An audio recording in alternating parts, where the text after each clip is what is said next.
Sit back, close your eyes, empty your mind. Focus on what is about to come next. Vision a black blank canvas. It's time to breathe. Breathe slow, in, out. Relax. Relax. It's time to listen. It's time to learn. Imagine standing in a quiet garden at dawn. The air is still, the soil is rich. Beneath the surface, countless seeds lie waiting. Some will become flowers, some will become weeds, yet none of them grow by accident. They grow through repetition, through what is watered, nurtured, and given attention. Early Buddhist teachings often compare the human mind to such a garden. Every thought we think, every emotion we entertain, every reaction we repeat acts like a seed planted in the soil of consciousness. Over time, these seeds develop into habits. Habits become tendencies, tendencies become character. And eventually, they shape the quality of our entire lives. This is why Buddhism places such importance on the training of the mind. Many people believe that thoughts simply happen to them. An angry thought appears, and they become angry. A fearful thought appears, and they become fearful. A judgmental thought appears, and they believe it completely. But Buddhist teachings offer a different perspective. You are not every thought that passes through your mind. Thoughts arise and disappear like clouds moving across the sky. They are events within awareness, not the essence of who you are. The problem begins when we repeatedly feed certain mental states. Anger becomes stronger when anger is rehearsed. Resentment deepens when old grievances are revisited again and again. Envy grows whenever attention lingers on comparison. In Buddhist language, these states are often compared to weeds. If left unattended, weeds spread naturally. They require little effort. They consume space, steal nutrients, and eventually overwhelm the garden. Yet the teachings emphasize that the mind is not fixed. Just as weeds can be removed and flowers cultivated, wholesome mental qualities can be strengthened through deliberate practice. Compassion is a seed. Mindfulness is a seed. Patience is a seed. Kindness is a seed. The question is simple. Which seeds are receiving your attention each day? One of the most important practices in Buddhism is learning to observe negative thoughts without becoming trapped by them.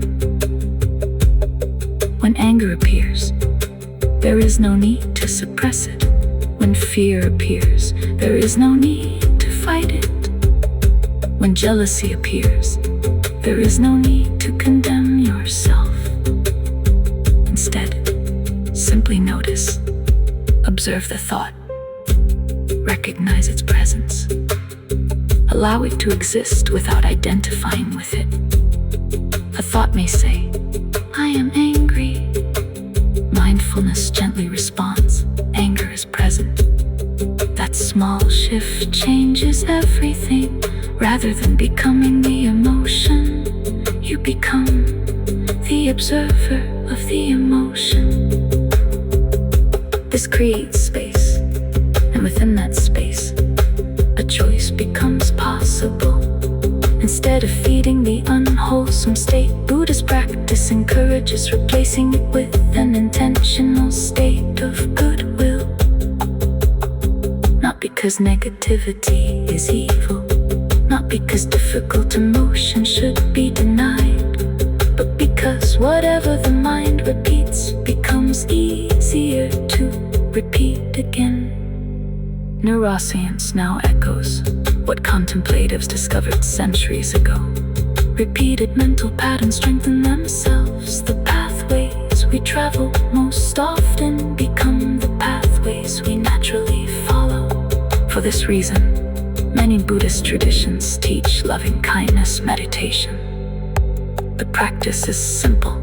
Quietly repeat phrases of goodwill, first toward yourself and then toward others.